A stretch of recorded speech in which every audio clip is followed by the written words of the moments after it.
والله قبل اسبوعين او 3 اسابيع واحد من الاخوان القائمين على هذا الملتقى قبل صلاة الفجر بدقائق معدودات في شارع من الشوارع القريبة من هذا المكان، يقول هذا الاخ، يقول قبل الفجر بلحظات، يقول شاب عمره 17 او 18 سنة جاء قاطع الشارع وجات سيارة وصدمته قدام عيني.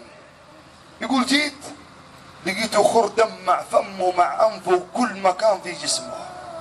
اقول له قل لا اله الا الله، اقول له قل لا اله الا الله، ما يتكلم، النفس ونبضات القلب تتسارع. يقول نقلناه للمستشفى وانا معاه وجواله معاه. يقول وانا اشوفه في غرفة الطوارئ في حالة يرثى لها، والله يقول عرفت انه مودع. يقول فتحت الجوال فشفت المقاطع والصور مالي الجوال. يقول لا شعوريا بديت امسح الصور والمقاطع. يقول والله ما انتهيت من اخر مقطع، ما انتهيت من اخر صورة الا انتهت حياة هذا الشاب. كيف مات؟ كيف كانت حياته؟ صلاة ما فيه، الجوال مليان مقاطع وروابط. لا تظن ان الله ظلمه، ولا يجي ببالك ان الله عز وجل ظلم هذا الشاب. وما ظلمهم الله ولكن كانوا انفسهم يظلمون.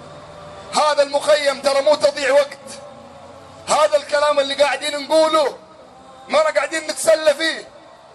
اقسم بالله ان قلوبنا تحترق على شبابنا، وان قلوبنا تتقطع على ابنائنا لما نشوفهم مجانين عند الاشارات والسبب المخدرات، لما يتصلوا علينا الاباء والامهات يشتكون عقوق، لما يجون الشباب في مغاسل الاموات فارق الدنيا، انتهت حياته، خرجت روحه وذهب للقاء الله سبحانه وتعالى،